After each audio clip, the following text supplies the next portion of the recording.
Brest town centre was entirely destroyed during the Second World War.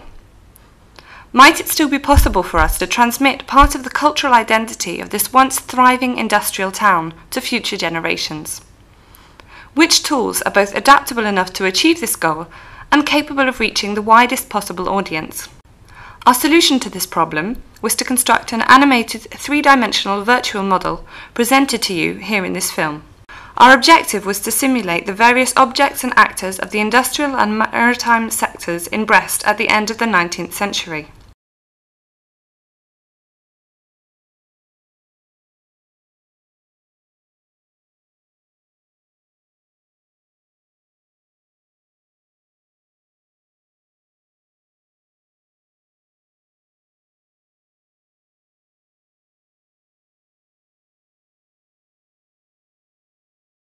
The town of Brest grew up around a river. Over time, buildings were constructed and dry docks dug out of the rock.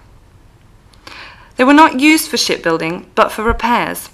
Boats sailed into the dry dock and the gates were closed behind them.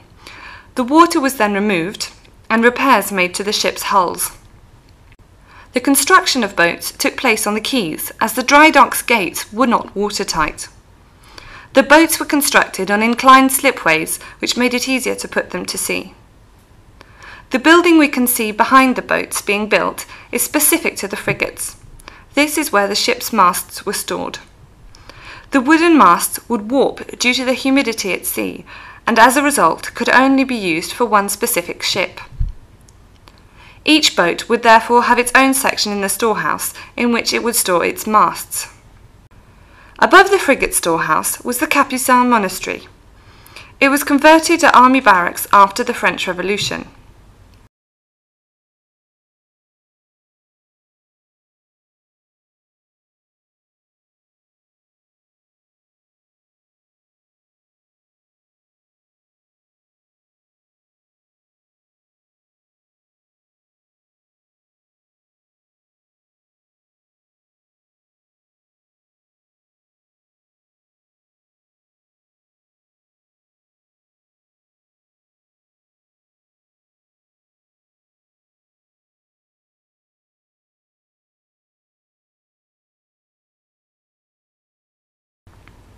Many different trades were involved in the construction of ships.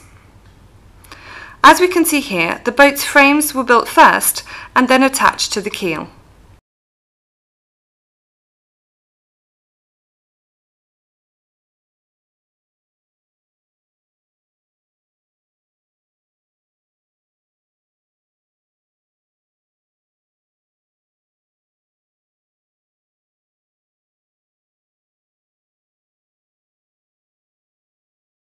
In the background, we can see Brest Prison, which provided most of the labourers for the naval shipyard. We can also see one of the rope factories, over 300 metres long, in which the different ropes and cords used on the ships were manufactured.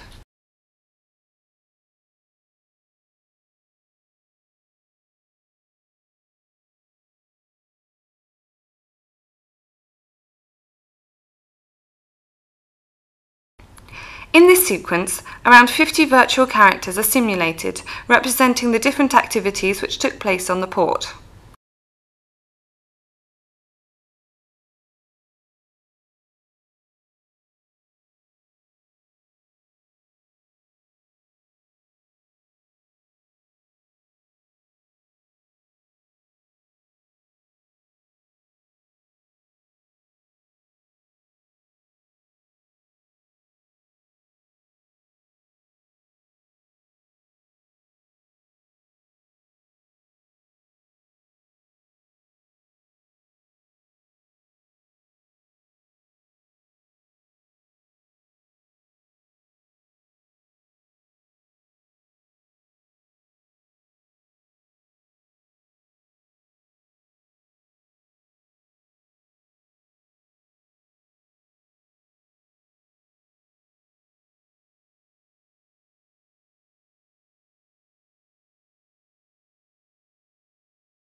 Behind the ship, we can see the Navy barracks where many of the sailors lived.